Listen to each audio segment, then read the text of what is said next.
Students at Illinois State University say they want lawmakers who can address their concerns. We face big problems. We face the climate crisis. We face houselessness. And they fear our politics are too polarized to find solutions. That's coming up on WGLT's Sound Ideas.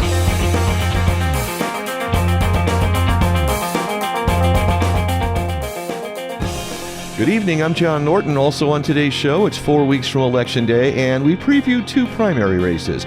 First, two newcomers squaring off for a McLean County board seat. One of them is the Republican Party chair. I will hold the line on taxes. We'll also preview a Republican primary for a McLean County State House district. And an analysis finds assault weapon registration rates are low across the state.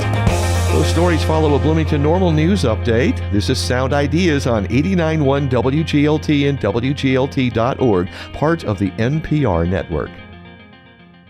Support for WGLT comes from Bloomington Normal Audiology. Hear My Story continues with local patient Paul Brandt. They're really, really good. I'm just accustomed to having them on. I can watch TV with my wife now, and we can set the volume where it's okay for her and it's great for me. Paul's full story can be found at bnaudiology.com.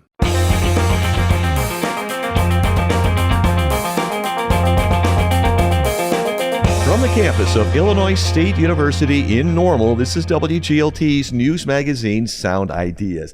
Good evening, I'm John Norton. Politically charged students at Illinois State University are united on one thing: division. A recent study obtained by NPR shows people between the ages of 18 and 34 feel that many aspects of their lives will be better than that of their parents, but 1 in 3 feel they will have a harder time getting a government that capably represents them and their values. WGLT student reporter Braden Fogerson profiled several Gen Zers on the ISU campus. He asked about their frustrations about politics and government and what they want to hear from the candidates who want to serve them. It's part of WGLT's series, Democracy's Future. Chloe Yost is a member of Gen Z, and discussions about politics far too often turn up unfruitful. You're not getting anywhere. You're not changing anybody's mind. You're actually creating more resentment on the other side. Yost is a sophomore history education major from Manhattan, Illinois. She's a member of ISU's Emerging Leaders program and is involved with campus ministries. Yost identifies as a political conservative. She says that sometimes shocks people, given that she is African American. Because to me, my skin color doesn't mean anything. Like, it's just, I got some melanin. That's it. And it doesn't say anything about me. Obviously, there are a few things that you can probably look at me and assume I would believe, like Black people should have rights. One issue does not always make up one's decision on how they align politically, and for Yost, it comes down to several key issues. Conservatives typically support the Second Amendment. I support the Second Amendment. Conservatives are usually anti-abortion. I'm anti-abortion. And now, when it comes, and then people usually bring up Black Lives Matter. I agree with the statement, but the execution was not okay with me because, like I said, they were raiding buildings and they were rioting. Yost does not believe rape should be an exception for granting an abortion. In her opinion, the rapist should be punished without punishing the unborn. As it stands currently, a national sample of more than 4,000 women shows the rape-related pregnancy rate is 5% among women and girls aged between 12 and 45. Of those pregnancies, almost 6% result in adoption. I lived in the foster care system. I've lived it firsthand, and I know it's not great. I don't need anyone to tell me it's not great.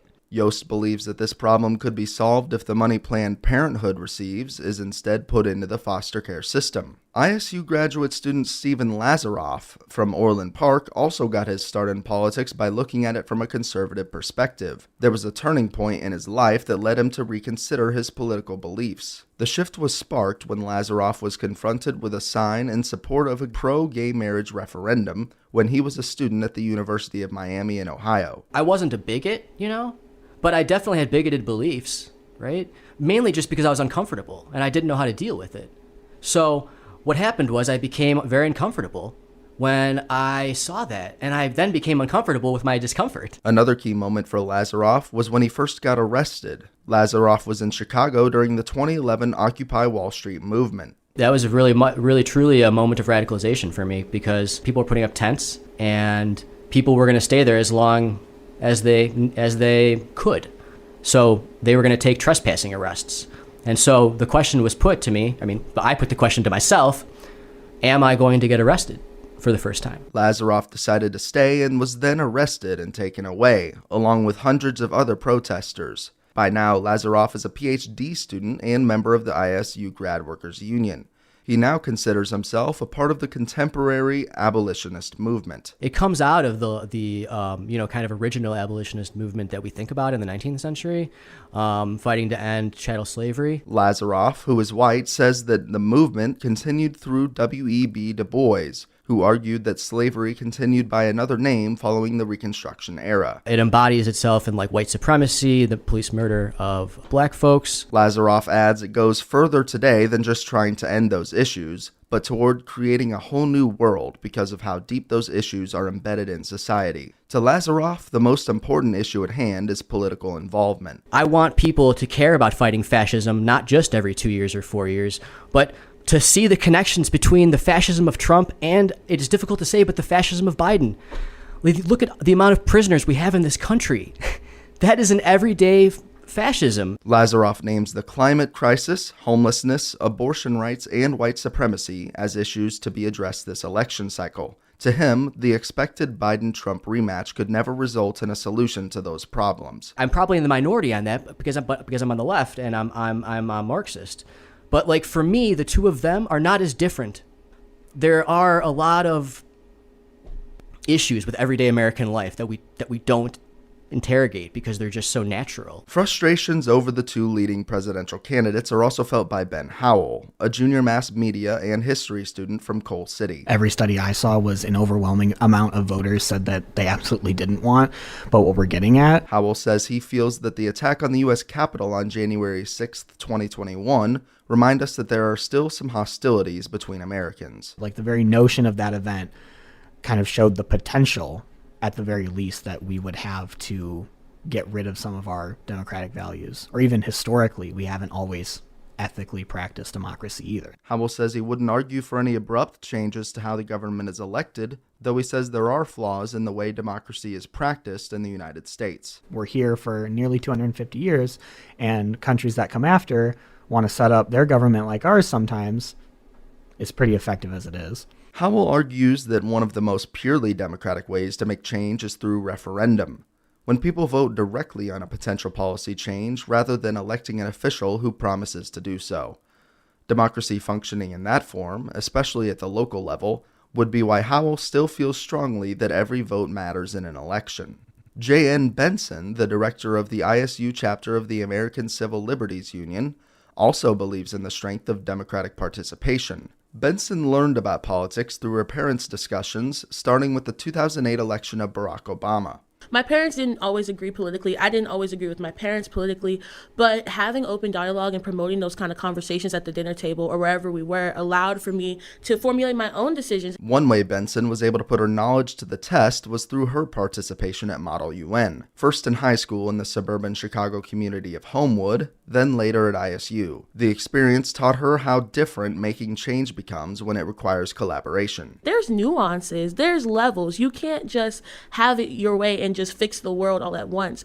There's a lot of things you have to consider, and it kind of made me more mature in my mindset as far as what I can do as just one individual. As a political science major, Benson does not necessarily agree with the idea of leaders prioritizing certain political goals over others in regard to social issues. She believes failure to address any could be detrimental to the country, but Benson feels most strongly that change could be made by removing inequity from voter access. Making election days a holiday was a really good move to allow for other people to vote, and I really do see the discrepancies in voting by populations. It remains to be seen whether that will get more young people to the polls. A recent poll shows a majority of voters aged 18 to 34 are not sure they will vote in the general election this year. I'm Braden Fogerson. You can hear more of our conversations about democracy with ISU students on our podcast series, Democracy's Future, a partnership between WGLT student reporters and the Vedette, the university's student media.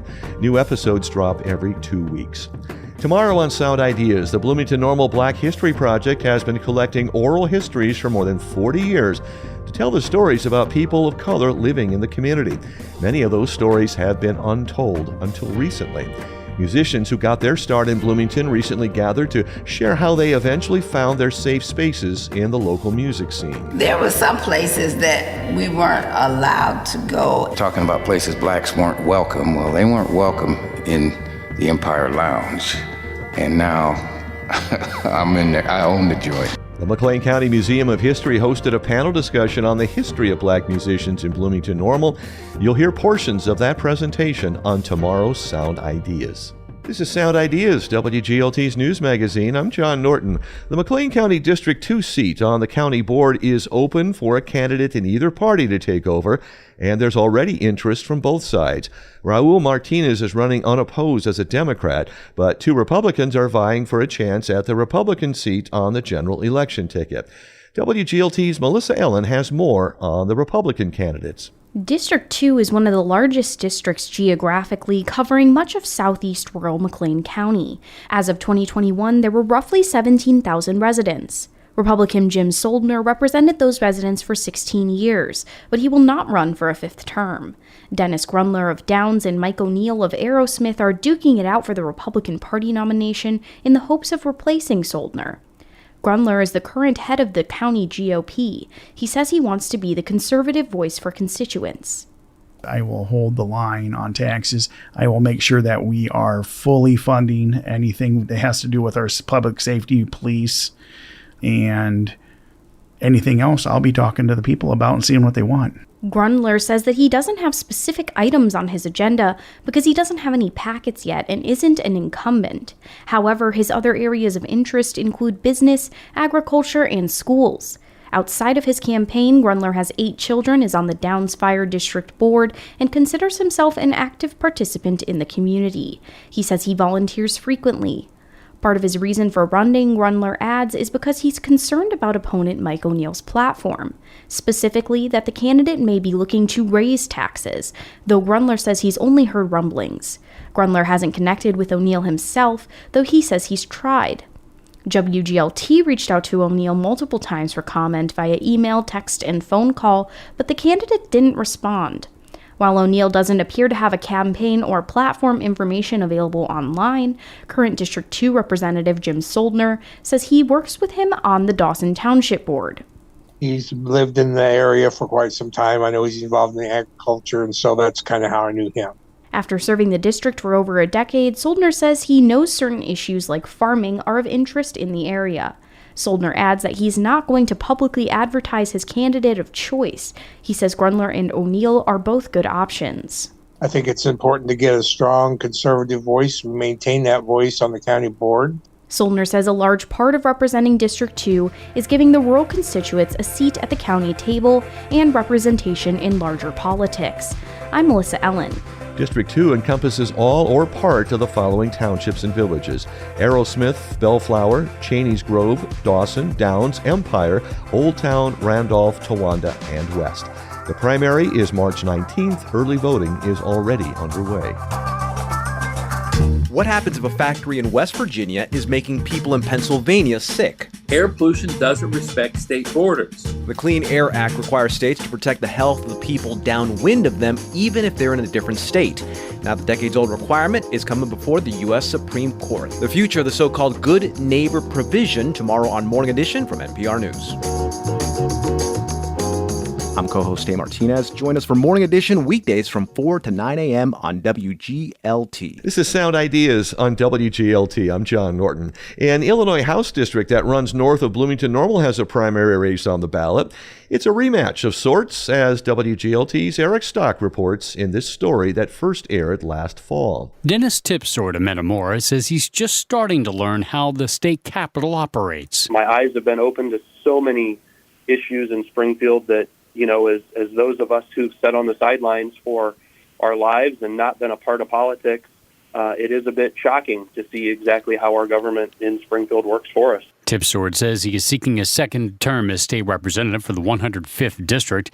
It's a large, mostly rural area that stretches from McLean County to Peoria and from LaSalle County to Pontiac, and it's heavily Republican. Tipsword says it's frustrating that Democrats largely ignore Republicans in the state legislature. The Dems hold a supermajority in both the House and Senate, so they rarely need Republican support to get bills passed. The Democrats don't really acknowledge us in a lot of situations, and that's, set the direction that we've headed in some of these decisions as of late. Tipsword says he sees an erosion of what he calls traditional values in Illinois. He and many Republicans pushed back against the state's Medicaid-style health care expansion for undocumented immigrants. The Pritzker administration later scaled the program back because of cost. It was quickly, running over the budget that they had set aside for it. So it's things like that. It's just, we need to take care of our own here at home first. There was another bill that helped some immigrants that put Tipsword at odds with some in his own party. Tipsword backed a bill to enable some non-citizens to become police officers in Illinois, a measure intended to help police agencies ease the officer shortage. Tipsword is chief deputy for the Woodford County Sheriff's Department. Tipsword says he worked to limit the bill to only include immigrants who are eligible to work and own a gun. That didn't stop pushback from some prominent voices on the hard right. Tipsword says critics are deliberately misrepresenting the issue. I knew there would be some pushback on the political side, but that was something that I'm okay explaining because it's very much explainable. The bill passed unanimously in the Illinois House. That new law seems to be one reason Tipsword has a primary opponent. Don Reintz of Benson is running for the seat for a second time. I haven't liked some of the votes done by the current representative, and I feel that we need new blood down there. Marine says he also opposed a measure Tipsword supported to allow District 87 schools in Bloomington to buy a building to expand childhood education without a public referendum. Marine says the matter should have been left to the voters. The school district plans to use available funds, so it vows there will be no property tax increase. Reintz works as an IT analyst for an insurance company. He calls himself a grassroots Republican. Politically, he checks all the GOP boxes: pro-gun, limited spending, anti-abortion. He says he wants to ban abortion, in his words, as close to conception as possible. So how would Reintz try to work with the majority Democrats to advance his priorities on abortion and other issues? That's a good question. I don't know, because the parties are getting so split between their beliefs that how do you patch that back up? Reintz ran for the Illinois House seat last year. He came in fourth in a four-way Republican primary. He also has two failed congressional bids in 2015 and 2018 when voters sent Darren LaHood to Washington. Reintz notes he has been heavily outspent. He hopes fewer candidates dividing the vote will give him a better chance this time. I got second in Livingston County. So, that shows you there's room out there for that. I'm Eric Stock. One Democrat filed for the seat in the 105th House District, Democrat Morgan Phillips of Lostant. You can get more information on all primary races in McLean County and where to vote on the election page at WGLT.org. This is Sound Ideas, WGLT's news magazine. I'm John Norton.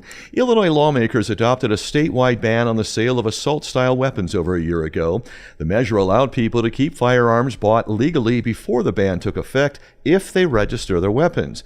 State House reporter Mawa Iqbal and data reporter Amy Chin tell Justin Bull from Chicago Public Media's WBEZ their reporting of registration rates across the state shows very few people are registering their firearms.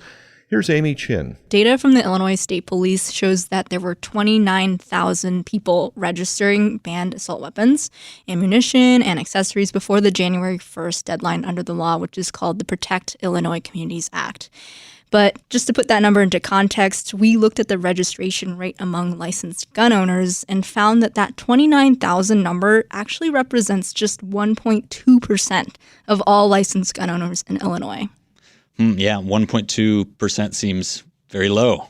Mawa, why are registration rates so low?